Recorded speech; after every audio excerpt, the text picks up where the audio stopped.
There we go. Hello, hello, hello, everybody. Hello.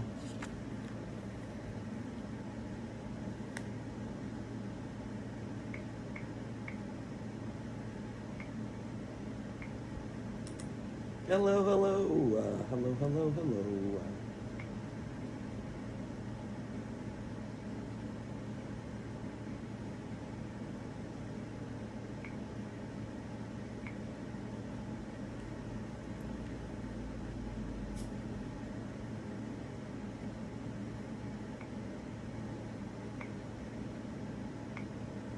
Hello. Good morning.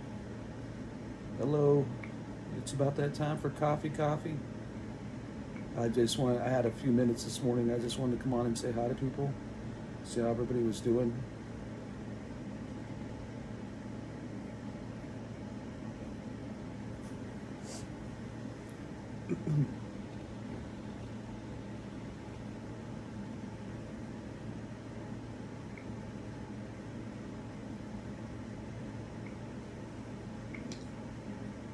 Say hello and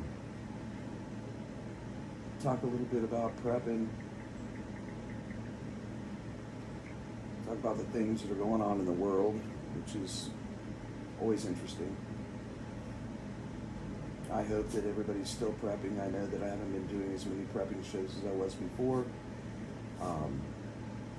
But it doesn't mean that I'm not prepping. It's just that with my job and everything that's happening, I've been like a little overwhelmed.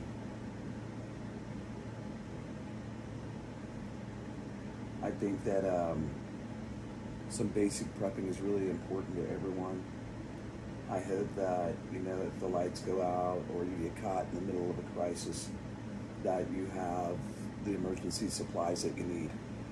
A lot of times I think that people forget about the basics of prepping, and it's really to get through those bad situations. I still have emergency first aid supplies. Actually, I was going through them last night just so I could switch my supplies up to first in, first out. I'm truly missing the cabin life, truly missing the forest. And when you move into a city or a rural area that's a little more of a community, it definitely takes a different toll on your prepping, right? Do you have an emergency first aid box? Do you have an emergency first aid kit? Do you have backups to your medicine if you're on a daily medicine? Like, I think that's like so important. And what do you really need when you are at that point that there is a SHTF or a situation? A lot of people truly believe that there'll never be a situation in the United States that could make us go into the true SHTF. But we've seen it before. And, a lot of times people say, well, it won't happen here. And I think that's a big, huge misconception that it won't happen here. But if the power goes out, I was just speaking with Tin over in the Philippines, and the power went out and the water went out. And I asked her, how many days have you went without water? And she said 5.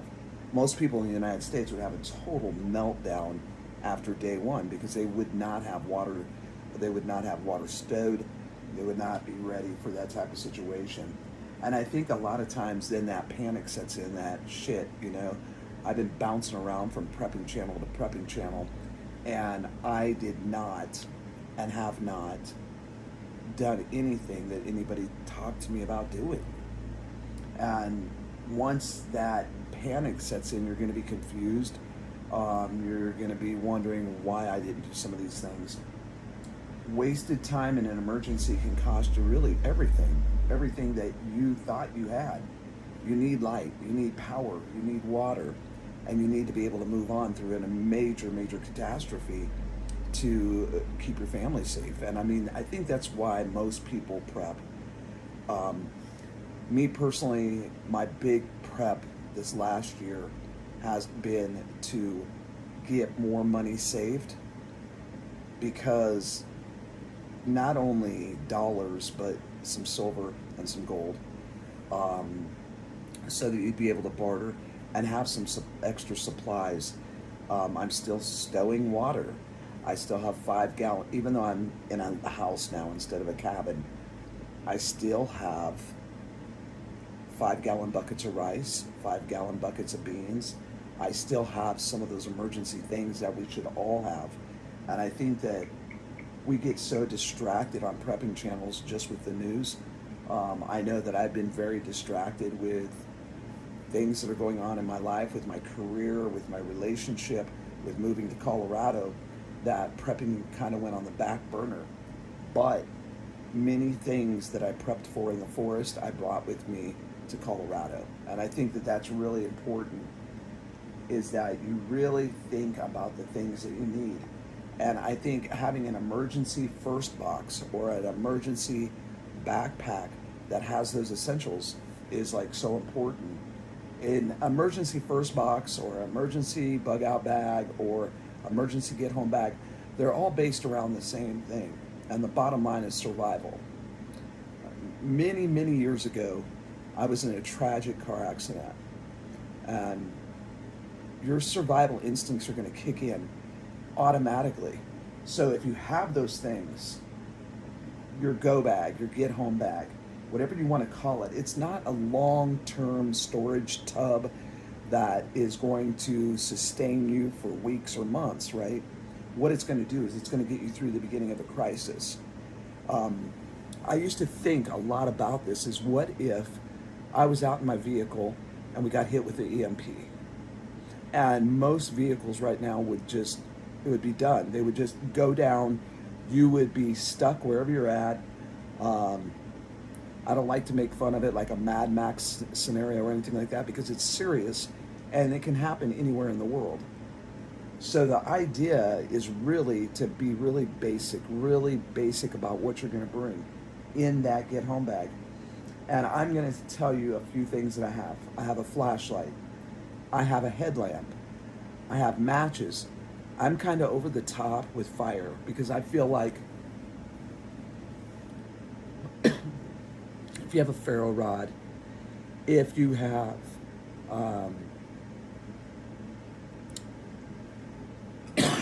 maybe a piece of steel wool,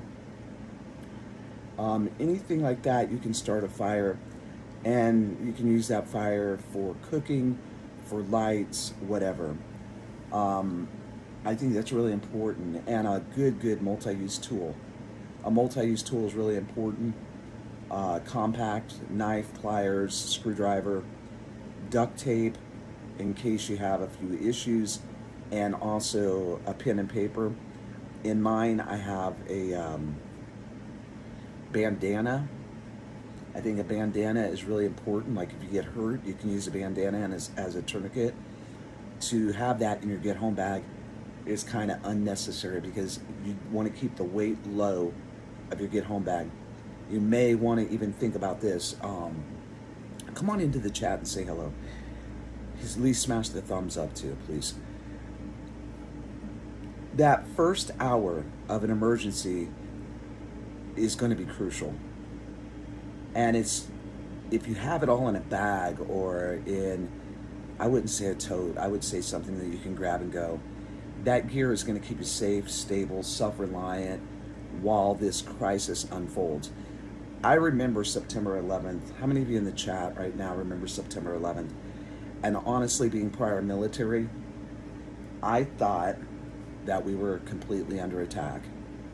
And I'll never ever forget that moment, that gut feeling, that way I felt that very first hour when the towers were coming down. I was waiting with my get home bag thinking, what's next? And that first hour can turn into hours, it could turn into days, or even more without some type of outside help, especially if you're stranded, like during a flood, a hurricane, a typhoon, a blizzard. Think about it, you know, it can knock out the power, it could block roads, it could overwhelm the emergency responders for more than 72 hours. So you're gonna be on your own, just like what happened in Katrina. You know, we can look back at the history of the United States with major weather catastrophes and how people react. You may remember down in Texas when the power went out. Many people lost their lives because they didn't even have bare essentials to get by 3 or 5 days. What's up? Hello.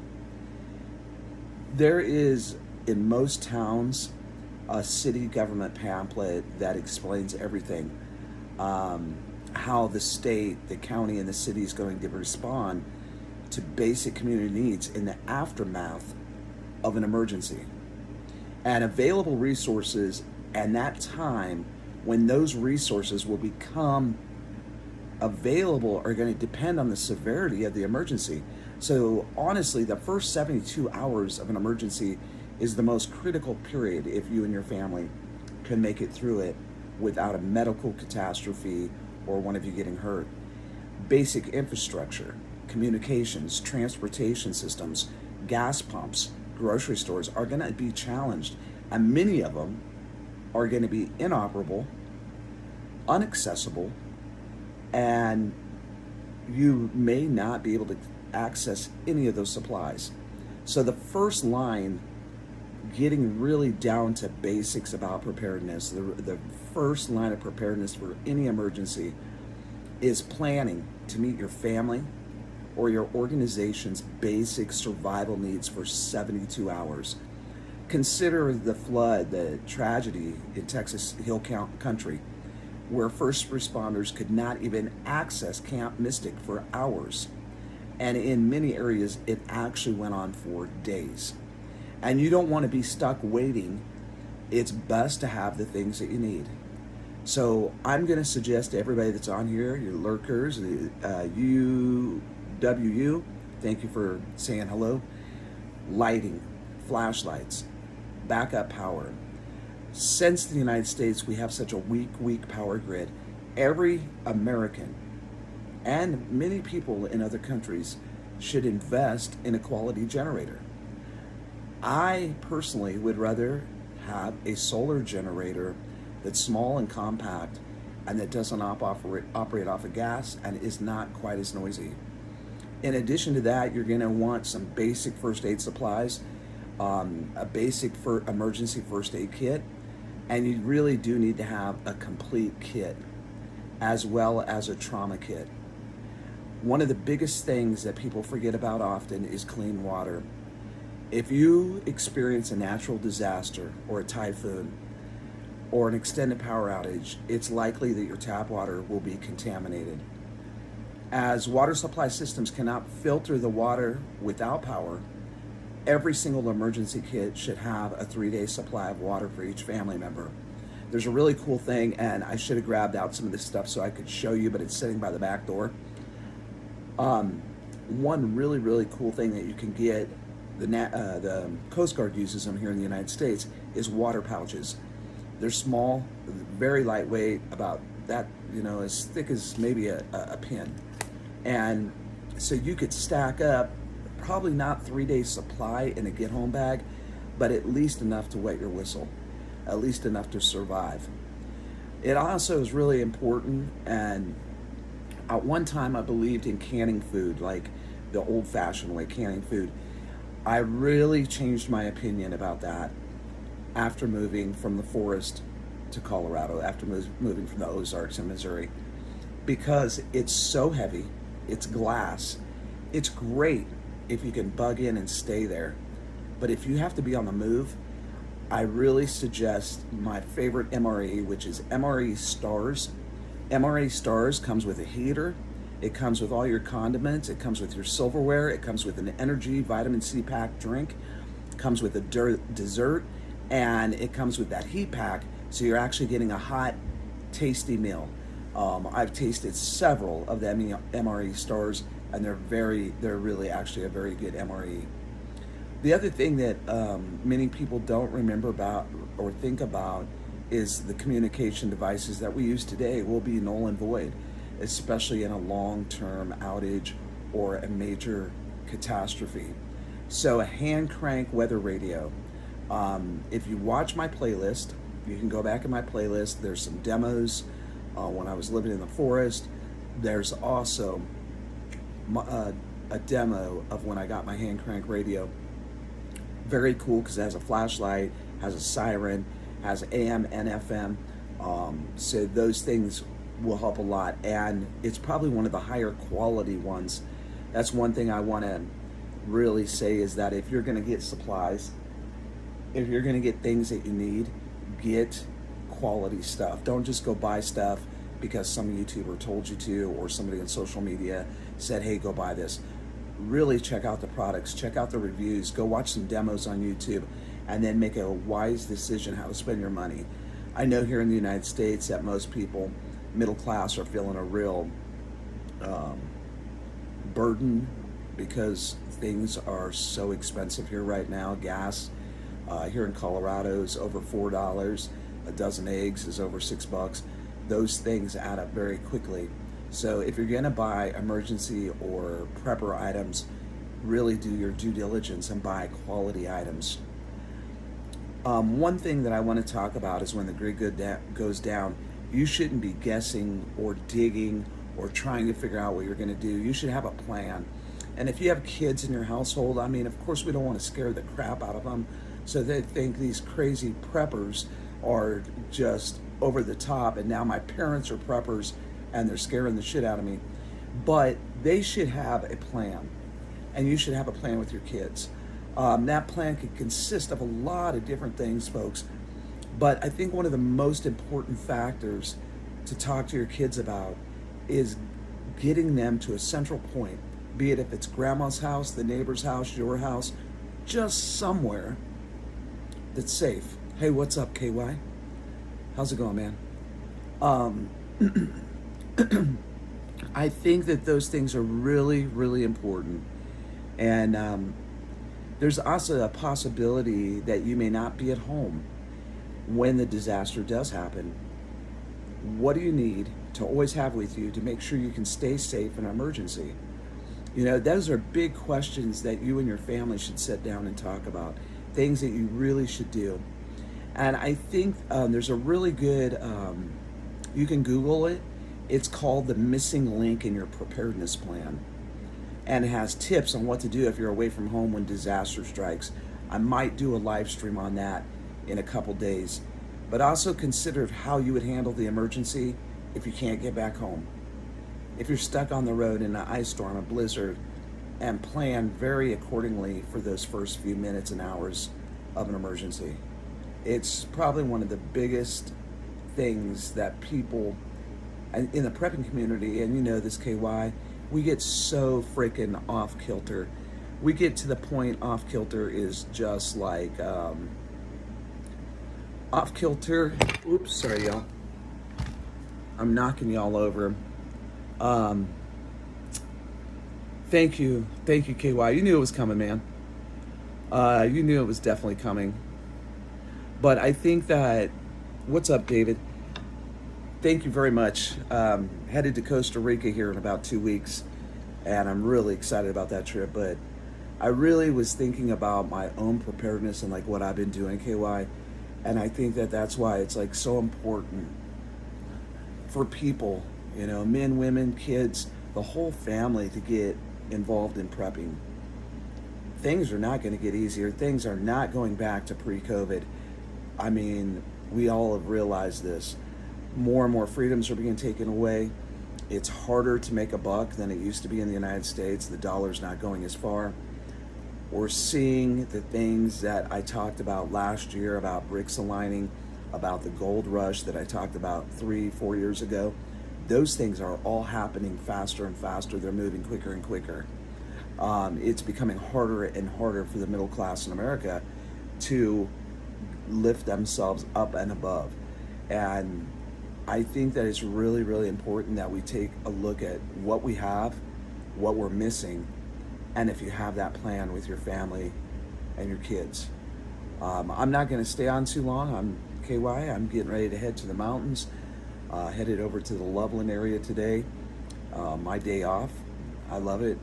But I want everyone on this channel to know that no matter what I'm bringing to this channel, I'm a prepper no matter what. Yeah, and it's going to get worse. And KY, after working in this facility that I've been working in for the last year, next week will be a year I've been there, we have a huge problem in the United States. I have talked and interviewed so many kids. They're kids. They're young men, young women And I've interviewed so many of them on a personal note, like, hey, whatever made you start using fentanyl? Well, because I can't get heroin anymore. That is the majority of the answer that I have gotten. And I have been absolutely dumbfounded by the epidemic of fentanyl in this country. And take fentanyl, y'all. I want you to think about this. Take fentanyl, add it into the scenario of an SHTF. When somebody that is on fentanyl can't get fentanyl or heroin, and what happens then? What happens? What really happens then? We would have a bigger, a more tragic epidemic than we have already. Violence and crime would be off the chart. People would go ballistic. And I think that it's really important to think about those really rough scenarios. You know, those rough ones. The rage will take over. Yeah.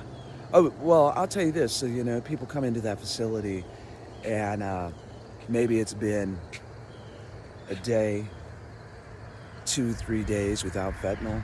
I'm going to take y'all with me. Going for a little walk. But, and it is a beautiful day here in Colorado. But the thing is that within a day or two, these folks are having withdrawals, survivors, and it's a dangerous situation.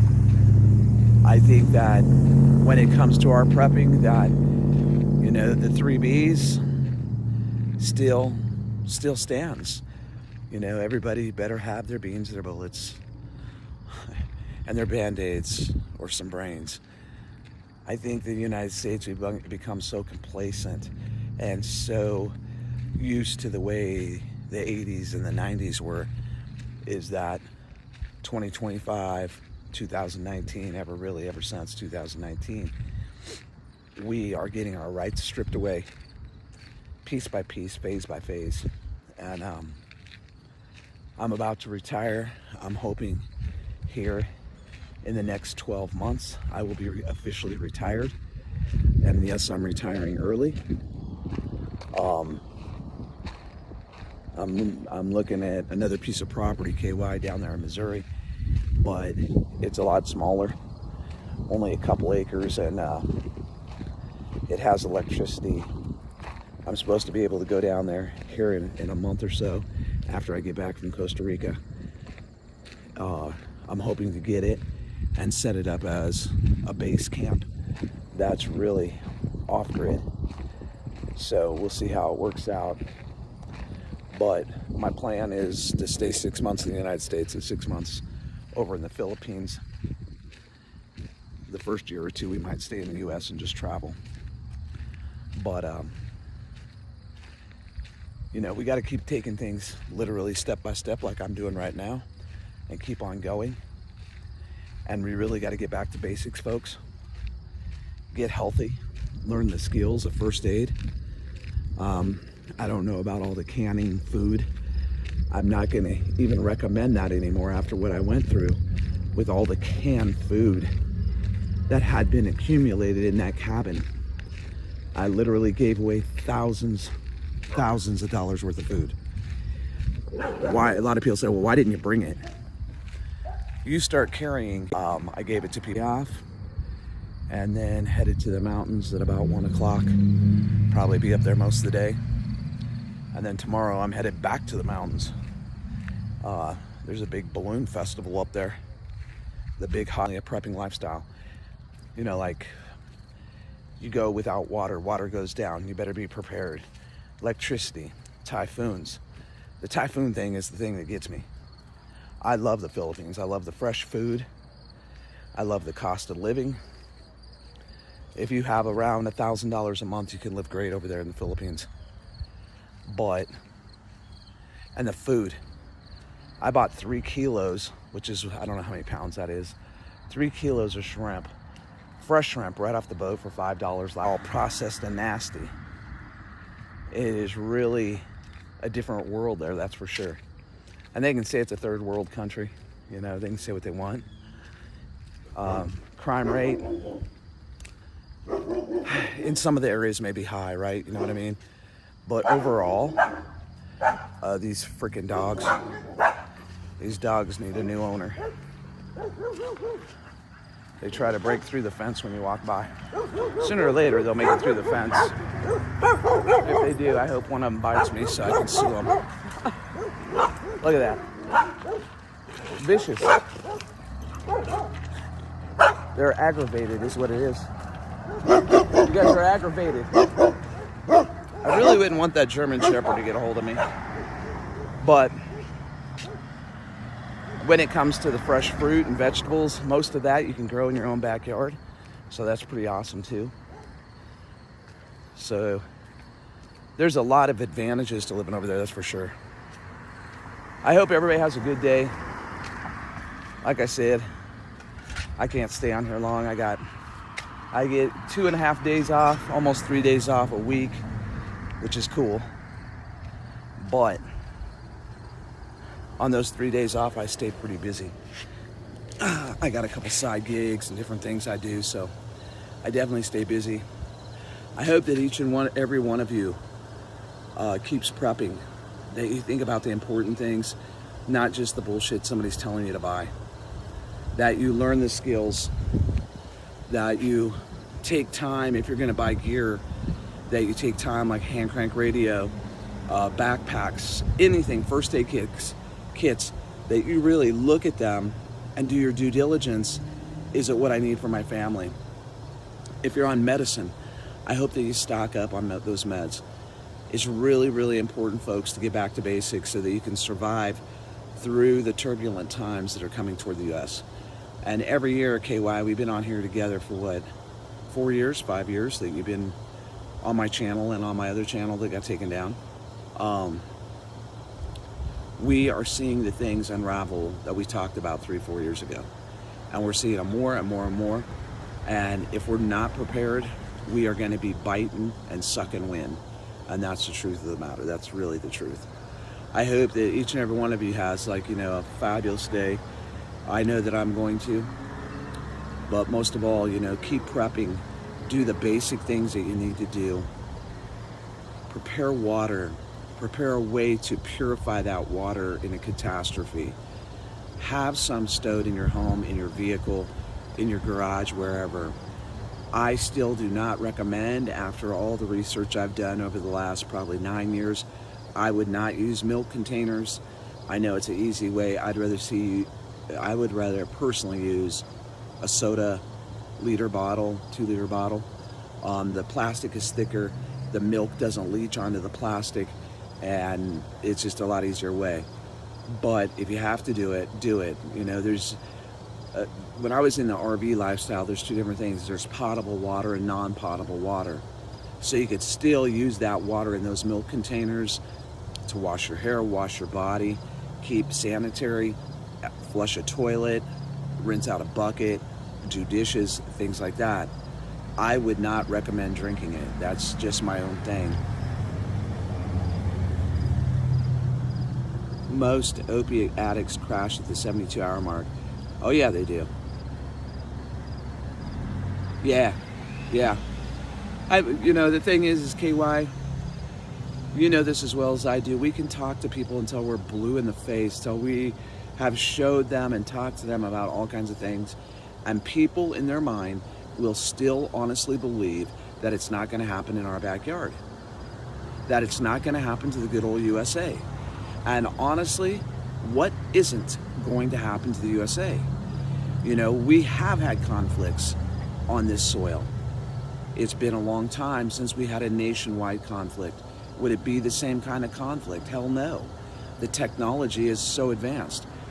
But if you and your family can make it through the first 72 hours to be able to regain some community with your neighbors or your neighborhood or your mag or your whoever it may be, to have a little bit of numbers in your posse, then things are going to be a hell of a lot better for you than somebody that thinks prepping is a joke, that thinks that Oh, it's not going to happen here.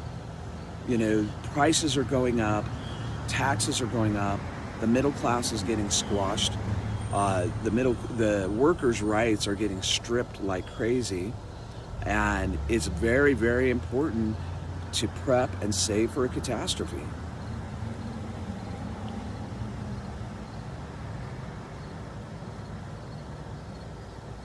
Yeah, well, it was not hard to put us in ML the first time. I mean, if we really think about what happened in 2019, we were in ML worldwide, and everybody volunteered like a dumbass to do it. And that's the reality of it. People were lined up to do this and do that and get the Kool-Aid of the month, and then people lined up again to walk a certain way, stay a certain distance, when it was all smoke and mirror. It was all a big smoke screen. And we're seeing that now. We've seen it, a lot of us seen it then. You know, and I will not comply. I'm not going to comply ever. I'm going to continue to do the things that are important as an American, to hold on to the rights, the liberties that we have, and that God gave us, not that man gave us. And I think that that's really important. And until more and more people around the world stand up against tyrannical overreach of federal governments, it's going to remain the same and get worse for the people. And that's the truth. And I don't like to be the bad news bearer, but it's the truth and it's a reality. Yeah. And that's right. Many people didn't fall for it. You know, I think many people are sick of the overreach of the government when it comes in so many different ways. And I think that, honestly, until people stand shoulder to shoulder and we quit looking at people, if they're black, white, Puerto Rican, Asian, Filipino, whatever nationality, whatever religion, whatever, if they're straight, bi, or gay, until we stop looking at that and start looking at people for good people and shitty people, nothing will change. And it will only get worse and worse for each generation. You know, the misuse and abuse of funds that have been put into certain accounts that were for each and every American, and now they're saying that they're going to run out and we're not going to have those available to us in the next decade. And they're raising the age of Social Security because they don't want to pay people the money they put in there. Am I saying Social Security is going to get people a great, comfy retirement? Hell no. But in the Philippines and Asia and other countries, SS, that they call it, is voluntary. It's voluntary. If you put into it, you get it at a certain age. If you don't put into it, you'll starve to death. There is no welfare. There is no social services. There is no, here's a free Obama phone or Obama insurance. There is none of that. And until people in America get up off their fat asses and start doing something to change these things, be it if it's getting actively involved in your community, your county, your state, nothing is going to change. It's all going to remain the same and get worse every generation. As the deficit goes up more and more, all we see is people standing in welfare lines and becoming homeless and going into homeless encampments. I am going to be taking a trip to Denver. I don't know if that'll be tomorrow or in the next week. I'm going down to Denver to film what's happened to a beautiful city once upon a time when I lived there.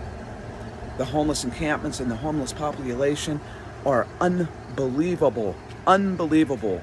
If you want to check it out yourself before I go down there and do live videotaping, take a look at Do Better Denver. It's on TikTok, Instagram. I'm not affiliated with them in any way, shape, or form, but they are actually filming what's happening there in Denver. And these homeless encampments and all these things that are happening, they're happening because the American dream is shattered. The American dream is gone. People in the younger generation would rather sit on YouTube day in and day out and play their video games and make 30 or 40,000 a year or 100,000 a year. And that's the truth of it. The United States, we have become very complacent, very lazy, And it's time for people that really truly believe in prepping, people that really truly believe in survival, people that really want to see the United States. We can't go back, but we can go forward. And when we go forward, we need to go forward all boots on the ground like we mean it. And I'm not calling for violence. So don't anybody in the chat say, oh, well, that's violent. No, it's not. I'm talking about getting actively involved. Instead of letting the school raise your kids, raise your own kids. Go to your school. Get involved in your school. Find out what they're teaching your kids. Actually read some of the books. You might be shocked. You might be truly shocked. You know, prepping is about a lot of things, but the only way that we're ever going to change anything is for each one of us to get actively involved. Now that I'm working at this treatment center in community corrections, I'm also getting actively involved in this community. My mother is a senior citizen here, and there's crimes being committed against senior citizens. And it's time that people take back their neighborhoods, their streets, their communities, their counties, their states, by getting the right officials in there or becoming one your damn self and doing something about it instead of just talking. That's why you don't see me on live streams as much. That's why you don't see me bouncing around YouTube as much, because I have my boots on the ground and I'm doing something for the betterment of this community that I live in now. And that's really important. Supposed to be enforcement of Trump's new exo soon, rounding up the homeless. What are they going to do? Round up whole communities, whole cities? Hello, IMDD. What are they going to do? Round up all of downtown Denver? You're talking thousands and thousands of people go into Los Angeles or any big city. Are they nuts? And where are they going to put them? And what are they going to do with them? You know, so many people in the United States live paycheck to paycheck, Social Security check to Social Security check. It's time for us to raise our own animals, raise our own chickens, raise our own cows, raise our own pigs, raise our own gardens, go hunting, go fishing. And then, on top of it, folks, is to teach our next generation, our grandkids and kids, those same skills so that they can do it. That's what's really, really important. And people don't get it. If we continue to rely on Wally World and Walmarts and all these big box stores, why didn't they get shut down during 2019 when all this started? Answer that question. You know? Yeah, oh, it probably will. It probably will, Kentucky. It definitely probably will. But it's not the homeless people that are the problem. It's the United States that's the problem. I'm going to give you a comparison just between two states that I currently live in and recently lived in. I was comparing real estate, okay? I do not live in or near Denver. I'm almost 2 hours away. In Missouri, I did not live near a large city. It was about 2 hours away. So very similar. Population a little different. In Willow Springs, I think it was 6,000. Here in Sterling, Colorado, it's like almost 15,000, right? Maybe a little more. Here in Sterling, Colorado, a house that costs $300,000 in Missouri costs around $120,000. So that's like huge. If you think about that, that's huge. Morning, George.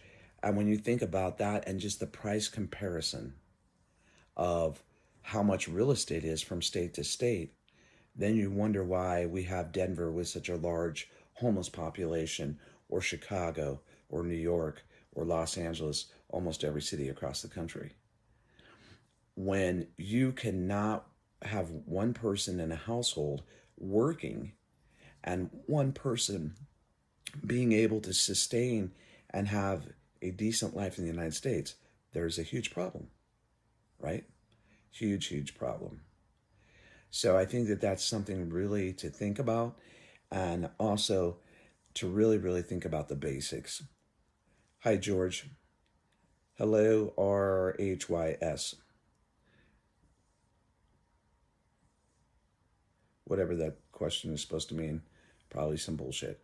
I like when people come in and talk some bullshit. Isn't that right, Georgie? We like them. But anyway, if you missed, my youngest daughter is looking to buy her first home. The market is whack. I'll tell you, honestly, have her look into FHA loan. It's probably the easiest way to get in the house for the least expensive, the least down payment. The rates are good, and there is a great first-time home buyer program. When I was a loan officer, that was, if somebody hadn't bought a home before, I always sent them to FHA. You usually get into a house 3 to 5% down, and lower credit score, better terms. FHA is definitely the way to go, KY. That's for sure. I hope that everybody has a great day. I said I wasn't staying on long, but that was pretty easy to go for about an hour about basic prepping. One other thing we didn't really talk about, I did discuss like first aid and things like that, but also don't forget about like glasses, contacts, contact solution, burn ointment, things like that for your first aid kit.